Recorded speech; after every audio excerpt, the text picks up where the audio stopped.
Hai semuanya, nama saya Irena Rahmana Destriani dengan NPM 201000034 dari kelas A.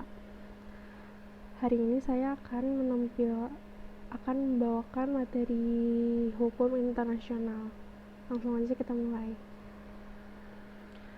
Pengertian hukum internasional. Bagian dari hukum yang mengatur aktivitas entitas internasional. Awalnya, hukum internasional hanya diartikan sebagai perilaku dan hubungan antar negara. Namun, pola pengembangan hubungan internasional yang lebih kompleks kemudian meluas. Pengertian ini bahwa hukum internasional juga berurusan dengan struktur dan perilaku organisasi internasional, dan sampai batas tertentu, perusahaan multinasional dan individu. Pengertian menurut para ahli. Menurut J.G. Starke, hukum internasional adalah seperangkat hukum atau badan hukum yang sebagian besar terdiri dari prinsip-prinsip dan aturan perilaku dan perasaan negara terikat untuk memenuhi pembangunan hubungan dengan satu sama lain. Selanjutnya, menurut Grotius atau Hugo de Groot, hukum internasional terdiri dari seperangkat prinsip-prinsip hukum dan karena biasanya dalam hubungan antar negara-negara. Hubungan ini didasarkan pada kehendak bebas dan persetujuan dari semua anggota untuk kepentingan bersama. Selanjutnya, menurut Sugeng Istanto, hukum internasional adalah seperangkat ketentuan hukum. Berlakunya dipertahankan oleh masyarakat internasional.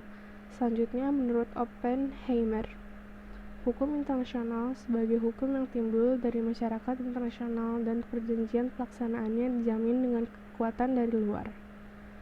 Selanjutnya ada Brierly, hukum internasional sebagai seperangkat aturan atau prinsip-prinsip untuk melakukan hal-hal yang mengikat negara-negara beradab dalam hubungan mereka satu sama lain. Yang terakhir ada dari Dr. Mukhtar Kusuma Atmaja, keseluruhan aturan hukum internasional atau prinsip-prinsip yang mengatur hubungan berkecil atau masalah yang melintasi batas-batas nasional. Ternyata yang terakhir ini. Menurut Charles Cheney Hyde, hukum internasional adalah seperangkat hukum yang sebagian besar terdiri dari prinsip-prinsip dan aturan yang harus ditaati oleh negara. Oleh karena itu, hukum internasional harus ditaati dalam hubungan antara mereka dengan satu sama lain. Macam-macam hukum internasional. Hukum internasional terbagi menjadi dua bagian, yaitu yang pertama hukum perdata internasional, yaitu hukum internasional yang mengatur hubungan hukum antara warga negara di suatu negara dengan warga negara lain, atau hukum antar bangsa. Yang kedua ada hukum publik internasional, hukum internasional yang mengatur negara yang satu dengan lainnya dalam hubungan internasional atau hukum antar negara. Selanjutnya ada asas-asas hukum internasional. Yang pertama, ada asas teritorial. Menurut asas ini, negara yang melaksanakan hukum bagi semua orang dan semua barang yang berada dalam wilayahnya. Yang kedua, asas kebangsaan. Menurut asas ini, setiap warga negara dimanapun dia berada tetap mendapat perlakuan hukum dari negaranya. Asas ini memiliki kekuatan ekstrateritorial, yang artinya hukum negara tetap berlaku bagi seorang warga negara walaupun ia berada di negara lain. Yang ketiga ada asas kepentingan umum. Menurut asas ini, negara dapat menyesuaikan diri dengan semua keadaan dan peristiwa yang bersangkut paut dengan kepentingan umum. Jadi, hukum tidak terikat pada batas-batas wilayah suatu negara. Selanjutnya ada upaya mengefektifkan hukum internasional. Yang pertama, membentuk organisasi-organisasi internasional disertai organ-organ dan peraturan hukum internasional. Yang kedua, melengkapi perjanjian-perjanjian internasional multilateral dengan organ-organ pelaksana. Yang terakhir, mencantumkan klausa penyelesaian sengketa atau dispute settlement clause. Selanjutnya, subjek-subjek hukum internasional. Yang pertama, ada subjek hukum pada umumnya.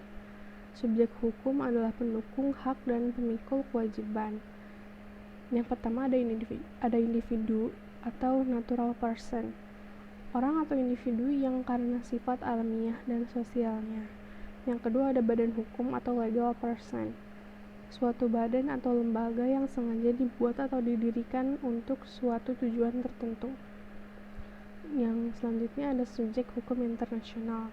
Yang pertama ada negara, yang kedua ada organisasi internasional, yang ketiga ada International Non-Government Organization atau INGO, yang keempat ada individu atau natural person, yang kelima ada perusahaan transnasional.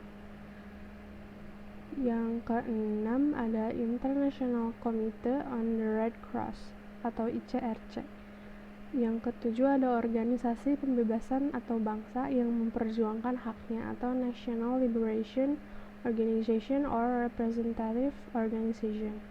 Yang kedelapan ada Belligerent. Sekian dari saya.